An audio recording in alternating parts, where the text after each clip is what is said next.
Chers résidents de la commune de Conseillonne, bien le bonjour, bien le bonsoir. J'espère que vous vous portez tous merveilleusement bien.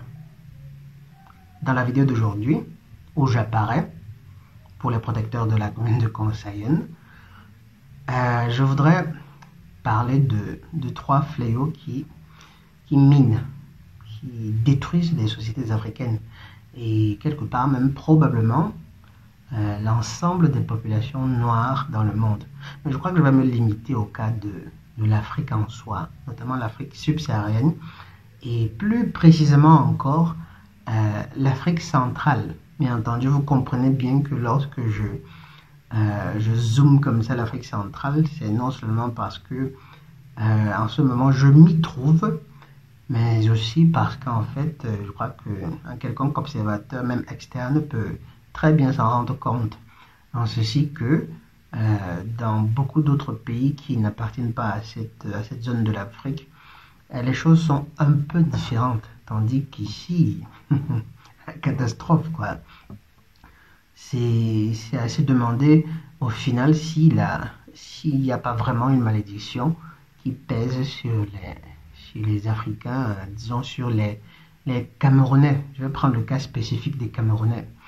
Donc, cette société est détruite par de nombreux fléaux. Bien entendu, il n'y en a pas que trois. Il y en a toute une myriade. Mais dans cette vidéo, si je voudrais m'attarder sur les top 3, peut-être qu'on dirait comme ça. Ceux qui sont sans aucun doute les plus urgents, ceux qui sont les plus destructeurs, les plus maléfiques, Donc, le tout premier, en fait, après l'ordre maintenant, vous pouvez les placer dans l'ordre que vous préférez. Bon, selon votre perception, il est difficile d'établir clairement quel est le plus grave, quel est le moins grave, quel est le plus urgent. Donc à chacun de vous maintenant d'essayer d'établir la hiérarchie que vous préférez. Toujours est-il que ce sont des mots qu'il sera important de soigner, si possible, à la fois. En faisant quoi? Déjà en commençant par les reconnaître. Vous savez que reconnaître sa faute, ou bien reconnaître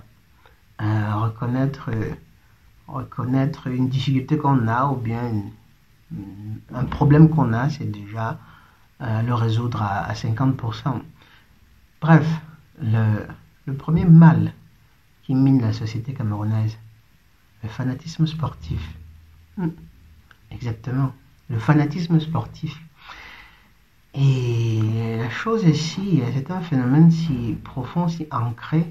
Après, évidemment, ça ne s'applique pas seulement au Cameroun, ça s'applique à de nombreux autres pays, au monde entier. C'est dans tous les pays du monde que les dirigeants appliquent encore la maxime de l'époque romaine, c'est-à-dire panem et circensem, du pain et des cirques. Il faut leur donner à manger et puis les amuser un peu. Comme ça, ça ne leur viendra pas à l'idée d'organiser une action politique concertée qui puisse justement remettre en question le pouvoir en place. Sauf que dans le cas du Cameroun, c'est littéralement pire. On comprendra peut-être que d'autres peuples sont encore plus dans le droit de se permettre de telles faiblesses, pour la simple raison que leur standard, leur style de vie, leur niveau de vie est quand même décent. Ils ont de l'eau potable, ils ont de l'électricité, leurs enfants mangent à leur faim, tandis qu'un pays tel que le Cameroun ne devrait simplement pas se permettre de gâcher de son énergie et de son temps à un tel abrutissement de masse. Parce que, disons-le bien, le sport, le foot notamment, c'est littéralement un abrutissement de masse.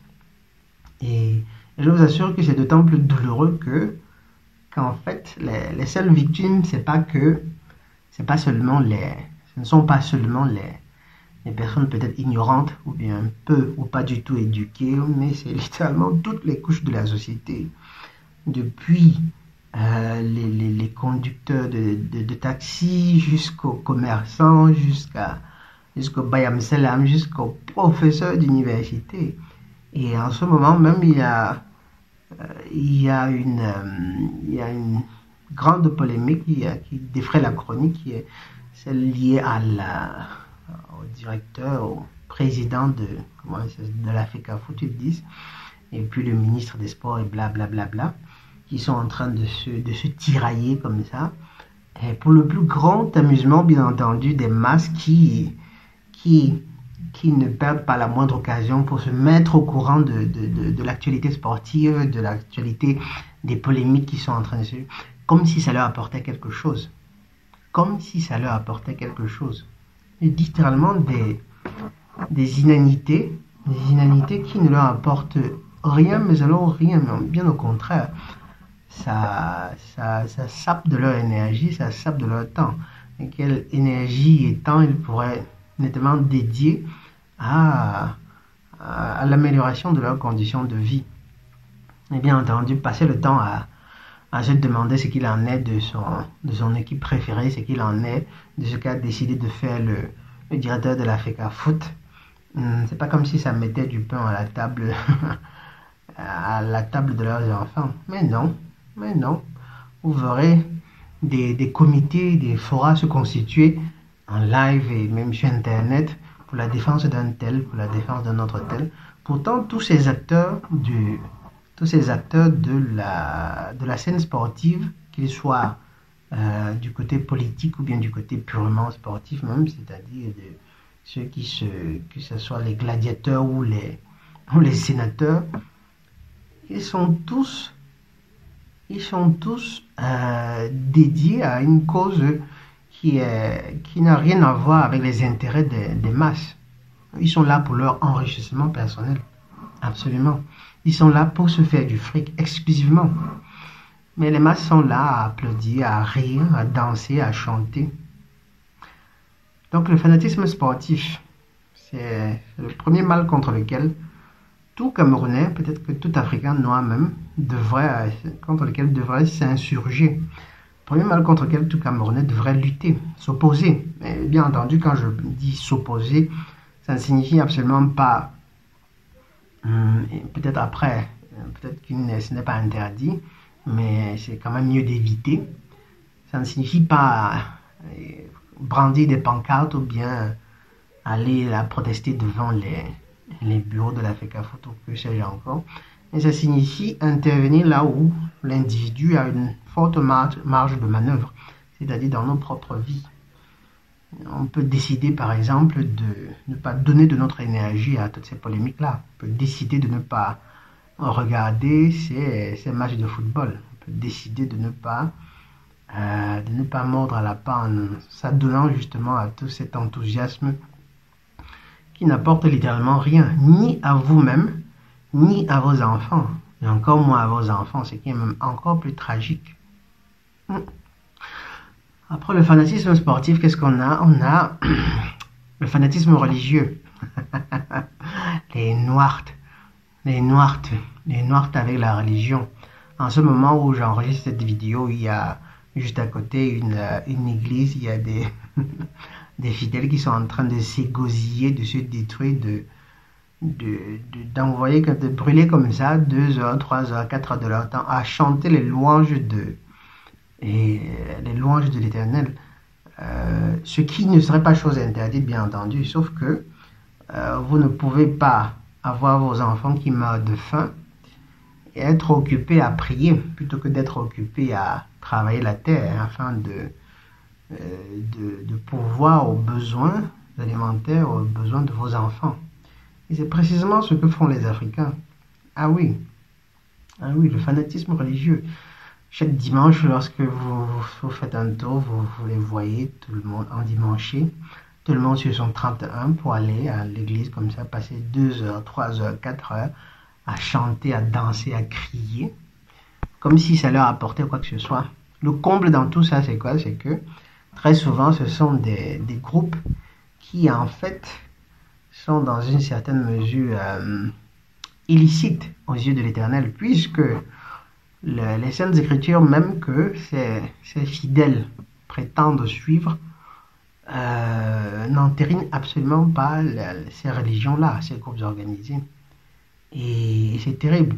Bien entendu, c'est un phénomène qui pourra encore être dont on pourrait parler pendant des heures et des heures des conséquences néfastes dans les esprits des Africains et dans la société. Si on prenait par exemple le cas des pasteurs, ces prophètes qui,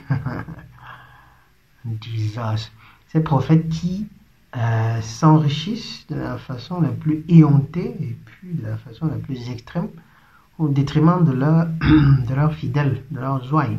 Leurs ouailles qu'au final, on se demanderait si elles sont encore à plaindre. Parce qu'après tout, nous avons tous des cerveaux, du moins pour la plupart. Nous sommes censés les utiliser. Je me rappelle de ces nombreuses vidéos où vous voyez des pasteurs, par exemple, qui vont convaincre leurs fidèles à aller se mettre dehors comme ça, à brouter. Ou bien encore cet autre-là qui prenait un bain dans un fût. Ensuite, il puisait de l'eau de ce bain-là qu'il donnait à boire à ses fidèles. Tous des noirs, ne vous en faites pas. Qu'il donnait à boire à ces fidèles-là. Et qui, prétendant que ce serait une sainte eau, une eau sainte. Vous dites, Éternel, Tata Nzambe, comment expliquer cela si je n'ai pas une réelle malédiction qui pèse sur ces gens-là? Comment un homme en aurait-il à être convaincu de ceci que l'eau du bain d'un autre humain comme lui serait une eau sainte parce qu'elle aurait été bénie par les fluides corporels? Ça devrait être au bas mot dégoûtant en réalité. Elle aurait été bénie par les déchets corporels d'un autre être humain. Ou bien encore cet autre qui ne se gênait pas pour faire des doigtés à des jeunes demoiselles très consentantes en public dans des églises, soi-disant pour question de les bénir. Bref, le fanatisme religieux, c'est le deuxième fléau, le deuxième mal qui mine les sociétés africaines, la société camerounaise. Le troisième, par contre, ce serait quoi? Ce serait l'alcoolisme. Ah oui, l'alcoolisme. On boit, on boit, on boit, on boit. Encore et encore. C'est simplement terrible. Il ne faut pas posséder un doctorat en nutrition ou un doctorat en biologie, en physiologie, pour comprendre que si vous passez votre temps à boire, il est très difficile que le peu de temps qui vous reste, vous réussissiez à le consacrer à des activités productives, ou bien à des activités édifiantes pour vous ou encore pour votre famille. On boit, on boit, on boit. Dans les principales villes du Cameroun, les bars sont, on en trouve carrément à tous les 100 mètres. Donc peut-être que là, j'exagère, mais c'est plus ou moins ça. On boit à longueur de journée, tranquillement, jeunes, vieux, étudiants, chômeurs, travailleurs, femmes enceintes, on boit, on boit, on boit. Le comble, mes chers amis, c'est quoi? C'est que, une fois de plus, il ne faut pas avoir un doctorat pour faire une corrélation entre alcoolisme ou abus de l'alcool et les maladies liées justement à l'alcoolisme. C'est un cercle vicieux qui est littéralement aujourd'hui inexorable. Vous buvez, vous buvez, vous buvez, soi-disant pour noyer vos soucis, et sauf qu'après, non seulement ces soucis-là, vous ne les noyez pas, parce que lorsqu'on dit de quelqu'un qu'il s'est noyé, c'est s'il s'est noyé, et après il est mort, il disparaît complètement, on ne le voit plus. Sauf que c'est pas ça avec les soucis. Les soucis, oui, ça permet simplement de les oublier un temps, ce qui n'est pas la chose à faire. Pourquoi? Pour la simple raison que tant que vous laissez vos problèmes comme ça, à défaut de réfléchir à trouver des solutions, bon, les problèmes ne font que s'empirer. Pas nécessairement les problèmes en soi, mais votre capacité à les gérer. C'est-à-dire vous perdez davantage. Plus vous réfléchissez à vos problèmes, plus vous pensez à élaborer des solutions, plus votre cerveau élabore des connexions qui vont vous permettre de mieux les résoudre après. Par contre, lorsque vous ne le faites pas, ça devient plus difficile par contre de les reprendre, de les affronter. Et après, ça ne finit pas. Donc, vous croyez noyer vos soucis, sauf que là, vous êtes en train de vous noyer vous-même. Parce qu'après, avec tout l'abus d'alcool, avec tout l'alcool consommé, il y a l'organisme qui cède, qui après s'en trouve mal.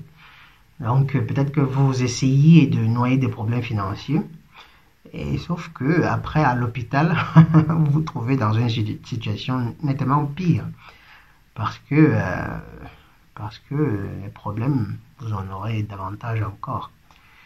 Et donc voilà, si vous êtes un individu, si vous êtes un ressortissant de cette zone du globe, et sachez que vous avez une certaine responsabilité de faire quelque chose en ceci, que vous devez essayer de, selon que vos anges gardiens vous inspireront, selon ce qu'ils vous diront, vous avez l'obligation d'essayer de faire quelque chose pour contrecarrer justement ces fléaux qui, à défaut de le faire, finiront littéralement par détruire de nombreuses générations après vous.